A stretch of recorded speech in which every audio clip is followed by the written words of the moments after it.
Assalamualaikum warahmatullahi wabarakatuh. Perkenalkan, nama saya Isra Indra dengan NIM 2102060013. Di sini saya akan menjelaskan materi yang sudah saya upload di Instagram. Langsung saja materi pertama.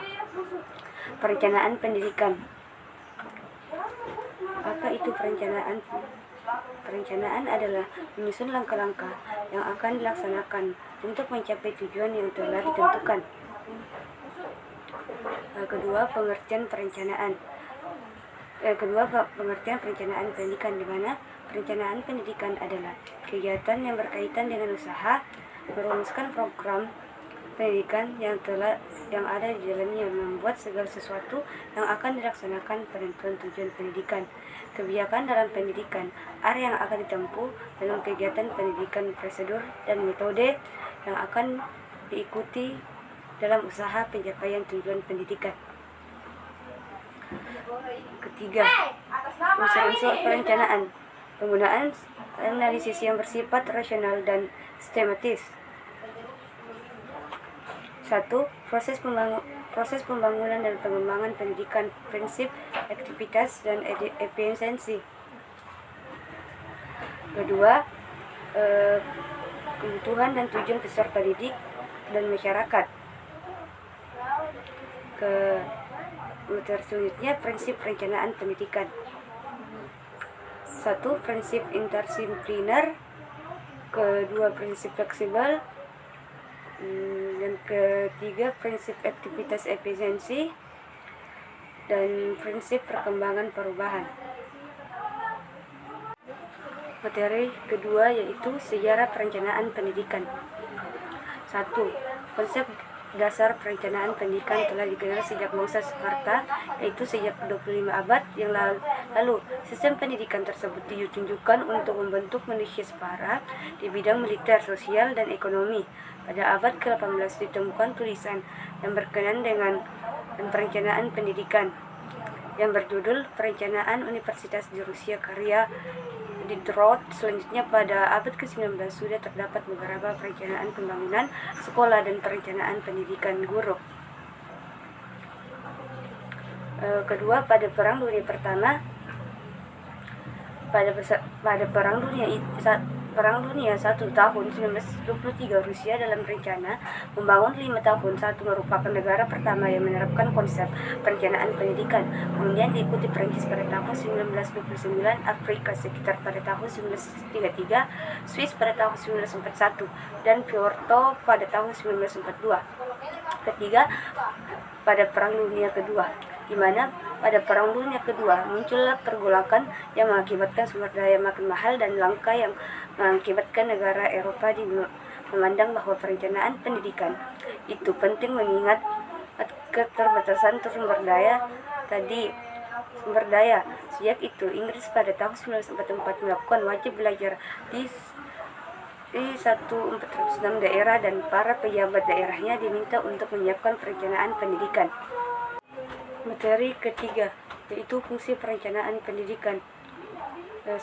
Sebagai pedoman bagi pelaksanaan kegiatan pembangunan pendidikan. Kedua, sebagai alat pengendalian pelaksanaan pembangunan pendidikan. Dan ketiga, sebagai alat untuk menjamin mutu pembangunan pendidikan, pembangunan pendidikan. Keempat, sebagai alat penyampaian tujuan pendidikan secara efektif dan efisien. Kelima, sebagai sarana untuk menjamin kelancaran pencapaian tujuan pembangunan pendidikan. Keenam, sebagai sarana untuk memperjelas visi, misi, dan strategi pembangunan pendidikan. Dan terakhir, sebagai alat yang logis dan sistematis untuk mengubah sistem pendidikan ke arah yang lebih baik. Materi keempat yaitu masalah perencanaan pendidikan. 1. Rendahnya sarana prasarana yang mendukung kegiatan belajar mengajar. Kedua, rendahnya kualitas guru.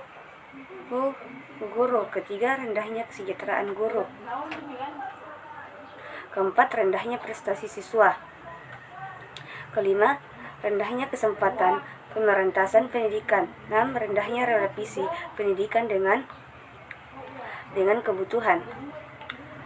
Ketujuh, mahalnya biaya pendidikan. Tantangan perencanaan pendidikan.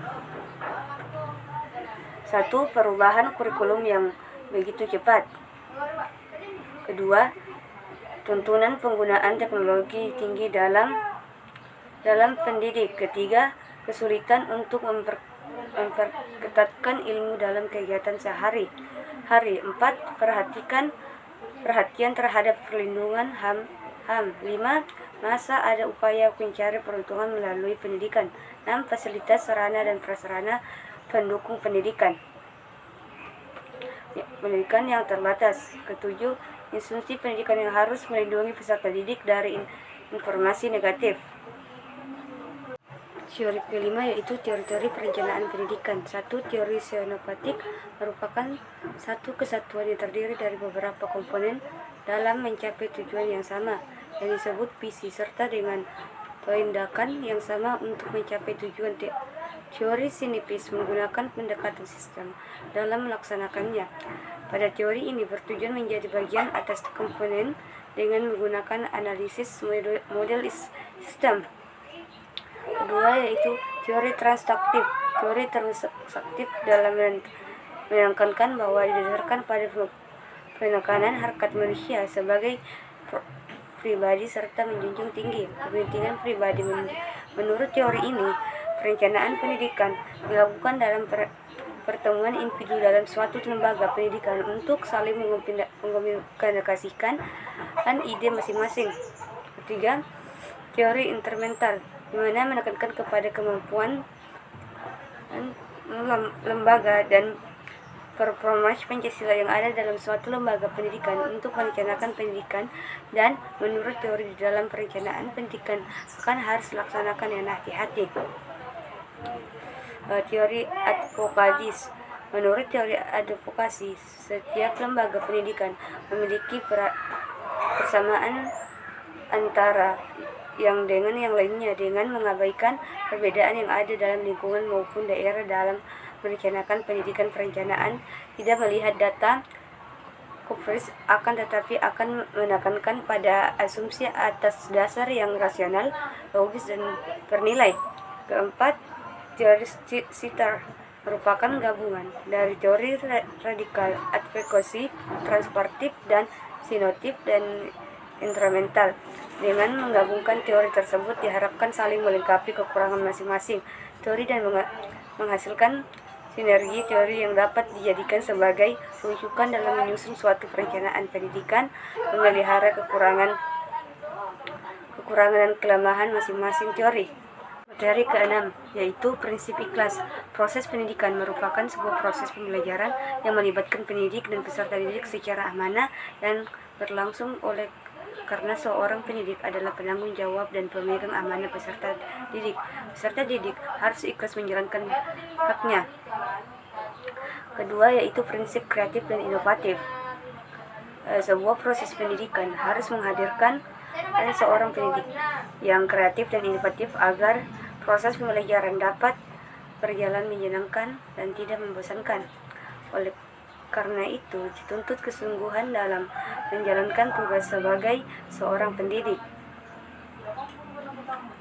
Ketiga yaitu prinsip efisien. Sebuah perencanaan pendidikan yang membutuhkan biaya yang besar tentunya dalam hal penggunaan anggaran sangat dituntut untuk memperlakukan efisiensi yang tinggi agar anggaran dapat dipergunakan secara tepat tanpa adanya pengeluaran biaya yang sia-sia.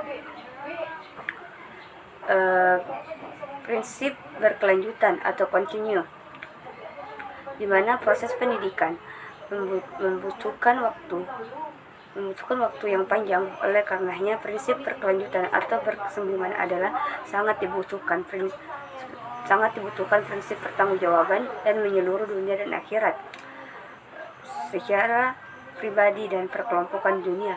Sesama kehadiran manusia di dunia, penyimpangan yang dilakukan oleh seseorang akan berlimbas pada dirinya dan lembaga pendidikan yang menanggulanginya akibat selain pertanggungjawaban secara pribadi, pertanggungjawaban secara kelompok juga dilakukan.